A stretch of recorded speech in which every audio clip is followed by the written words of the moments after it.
자, 여러분, 새로운 한 주가 시작되었습니다. 이번 주는 로마서 4장을 함께 묵상해 나갑니다.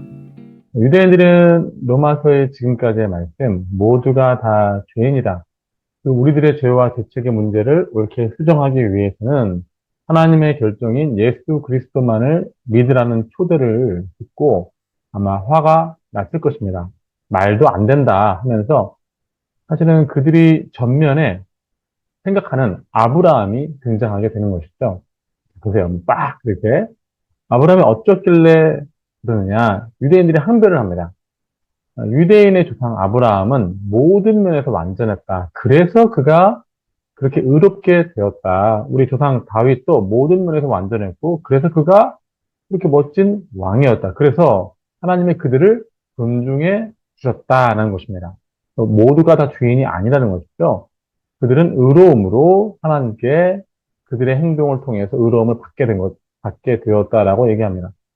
특히 아브라함은 당시 유대인들에게 가장 존중받는 이스라엘 민족의 창시자이며 또 의의 전형이었으며 하나님의 특별한 벗으로 여겨진 것입니다.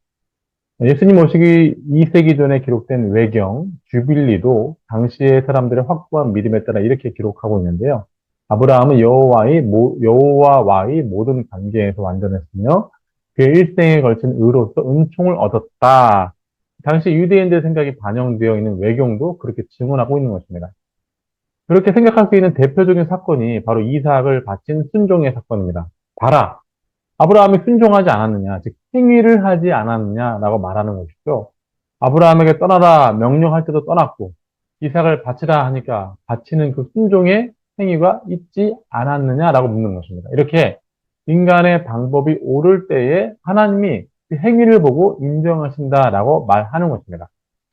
이런 때 오늘 바울은 아주 잘 만났다 하는 것입니다. 왜냐하면 유대인들이 그렇게 추앙하는 아브라함조차도 이스라엘의 원인이 되었던 아브라함조차도 믿음으로 의롭다함을 받았기 때문입니다.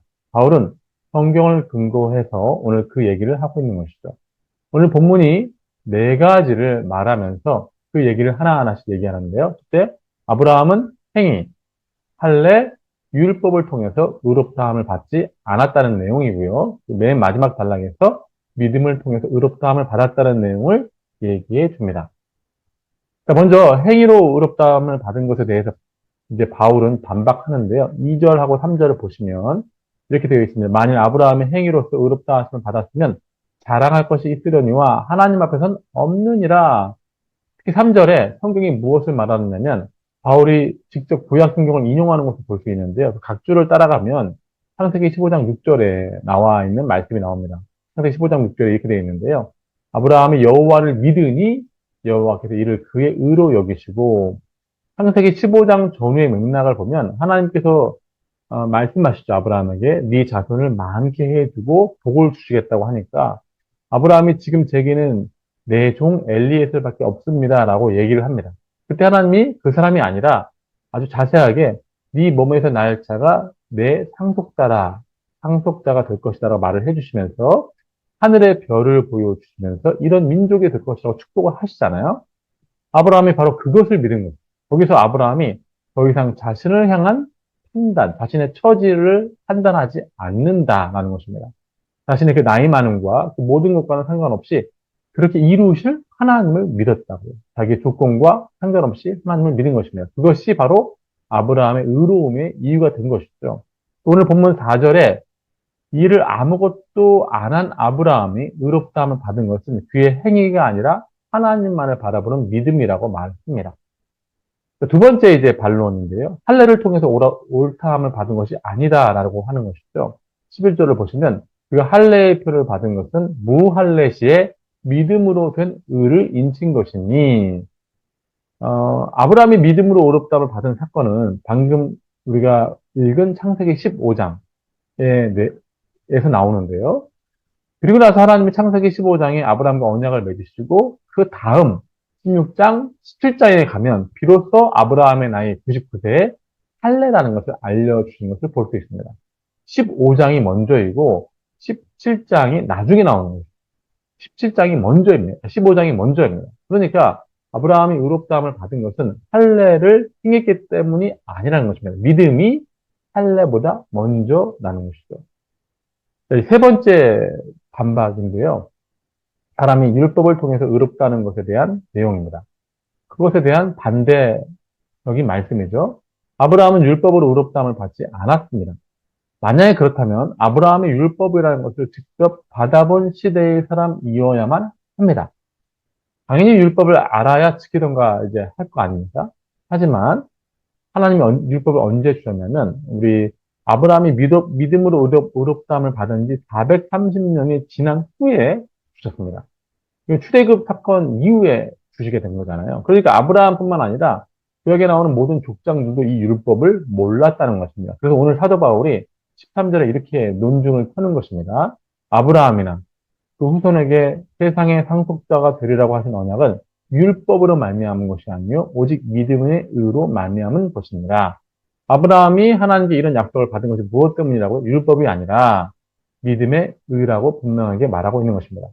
그러니까 유대인들이 생각하는 그 모든 것, 행위, 할례, 율법 등은 모두가 사람들이 만들어 놓은 오름의 방법일 뿐이지 하나님의 방법은 아니라는 것입니다. 사람들은 계속 안심하기 위해서 하나님과 떨어져 있는 독립을 위한 자율적인 수단으로서 이런 오름이 필요하겠지만 하나님을 사람을 구원하시기 위해서 이런 방법이 필요하지 않으시다고 말씀하시는 것입니다. 오늘 성경이 증거하는 것은 얼마나 아브라함이 구원에 있어서 철저하게 무능력했는지를 보여주는 것이에요. 그가 무능했기 때문에 오히려 구원받았다는 것입니다. 행위, 할례, 율법의 유능함이 아니라 철저하게 무능했기 때문에 오히려 하나님만을 바라보게 된 것이 그게 믿음인 것입니다. 그가 무능했기 때문에 구원에 있어서 철저히 무능했기 때문에 하나님의 방법만을 믿은 것입니다. 그것이 바로 하나님의 은혜가 되는 것이죠. 16절을 보겠습니다.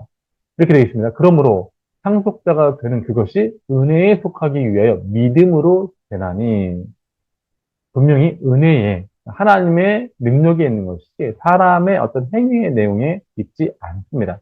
유대인들이 지금 아브라함을 근거로 해서 믿음이 아니다. 우린 여전히 율법을 지켜야 되고 할례를 지켜야 되고 우리의 행위를 지켜야 한다라는 것에 대한 철저한 반대의 믿음을 우리 지금 사도 바울이 전하고 있는 것입니다. 이제 네 번째로 나머지 본문 마지막 단락에서 아브라함이 하나님께 나아갔던 믿음의 길을 보여주는데요. 두 가지입니다. 두 가지. 18절을 보십시오. 아브라함이 바랄 수 없는 중에 바라고 믿었으니 이는 내 후손이 이같으리라 하신 말씀대로 많은 민족의 조상이 되게 하려 하심이라. 첫째, 바랄 수 없는 중에 하나님의 방식을 믿은 것입니다. 자신의 상황을 고려하지 않고 믿은 것입니다. 18절의 상황이 나와 있는 본문은 창세기 15장 6절이고 이때 아브라함의 나이가 약 80대 정도 되었을 시기입니다. 8절에 80대나 19절에 보면 이제 그가 100대쯤 되었을 때 아브라함이 할 수 없는 것이 있는데 그것은 육체적으로 아기를 가질 수 없는 나이라는 것입니다. 100세, 그렇죠?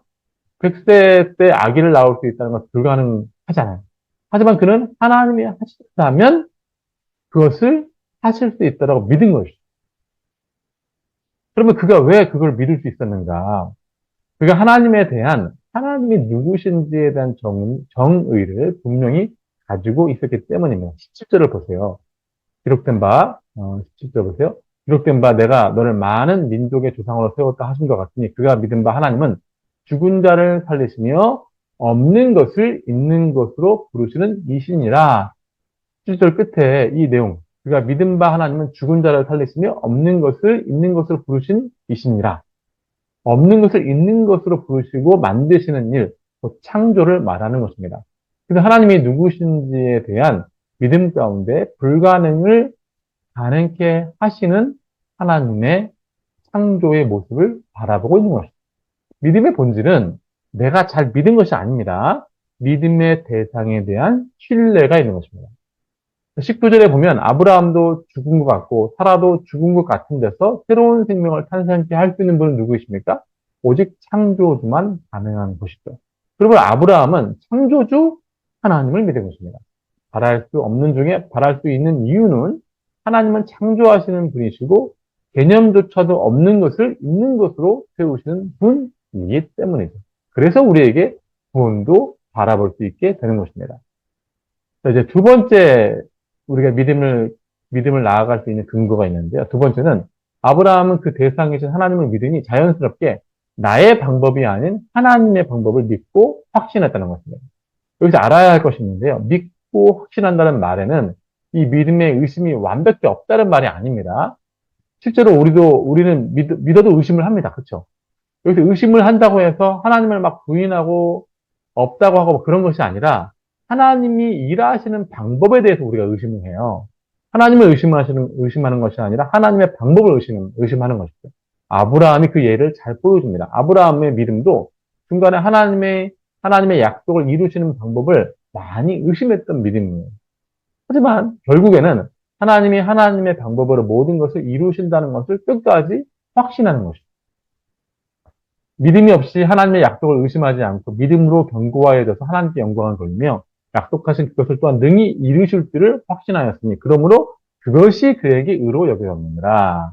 능히 이루실 줄을 확신했다는 하나님의 방법을 끝까지 붙잡은 것입니다.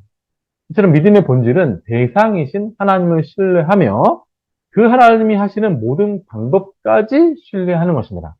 이 부분이 오늘날 우리 신자들의 가장 어려운 부분입니다. 그 방법까지 동의하며 따라가는 것. 하지만 그것이 바로 아브라함이 의롭게 되어진 내용입니다. 대상이신 하나님을 믿고 대상이신 하나님이 해나가시는 방법까지도 신뢰하는 것입니다. 자, 이제 결론적인 말씀인데요. 오늘 성경은 하나님이 기뻐하시는 믿음의 본질을 아브라함을 통해서 분명히 지금 보여주고 있습니다. 바랄 수 없는 중에 바랐고 하나님의 방법까지 완전히 신뢰한다는 것이 믿음의 본질인 것을 보았죠. 그리고 성경은 우리가 예수를 믿는 것과 아브라함이 하나님을 믿었던 것과 본질적으로 같다고 말하고 있는 거예요. 우리 23절, 24절을 보겠습니다. 그에게 의로 여겨졌다 기록된 것은 아브라함만 위한 것이 아니요 의로 여기심을 받은 우리도 위함이니 곧 예수 우리 주를 죽은 자 가운데 살리신 이를 믿는 자니라. 사랑하는 여러분, 하나님께 나아가는 방법은 창조자이시고 구원자이신 하나님을 향해 나아가는 것입니다. 그분을 전적으로 신뢰하는 것입니다. 그분이 우리의 창조자이시며 구원자이신 아버지이시기 때문입니다.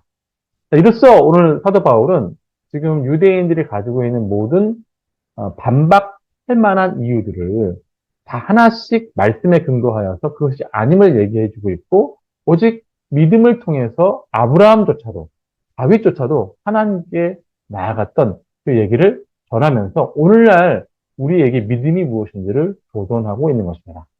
자, 우리가 이제 이 4장을 읽어나가면서 한번 질문을 한번 던져봤으면 좋겠습니다. 첫 번째 질문인데요. 5절을 한번 읽어보시기 바랍니다. 5절 한번 읽어보시고 오랫동안 신앙생활 해오는 신자들이 가장 경계해야 할 비복음적 내용이 무엇인지 한번 생각을 해봤으면 좋겠습니다. 마치 유대인처럼 생각하는 그 무엇이 있거든요. 그게 무엇인지 한번 나눠봤으면 좋겠고요. 두 번째 질문은 17절을 보시면 아브라함의 믿음의 대상이신 하나님이 누구인지를 신뢰하고 있습니다. 18절에 그래서 아브라함은 바랄 수 없는 중에 바라고 있잖아요. 그렇죠? 중요한 것은 하나님을 내 마음속에 어떻게 알고 고백하고 신뢰하느냐입니다. 여러분의 마음에 나오는 하나님에 대한 알을 한번 만들어 봤으면 좋겠습니다. 5문장으로 진심을 담아서 표현해 봤으면 좋겠습니다. 거짓이나 꾸밈이나 과장이 없이 내가 하는 하나님에 대한 거기 막 내가 누구에게 들었던 것이 아니라 내가 진실로 지금 느끼고 내가 지금 고백할 수 있는 하나님에 대해서 그렇게 적어봤으면 좋겠습니다. 그것이 여러분이 지금 하나님을 알고 있는 알의 내용이 되는 것이죠. 그것이 아브라함과 같은 것인가? 바랄 수 없는 중에 바랐다. 없는 것을 있는 것으로 만드시는 분이시다. 그런 내용을 같이 고백하고 있는지 한번 점검해 봤으면 좋겠습니다. 자, 이번 한 주도 로마서 4장을 통해서 우리가 하나님의 깊은 말씀들의 체험이 있기를 바랍니다. 잠깐 기도하겠습니다.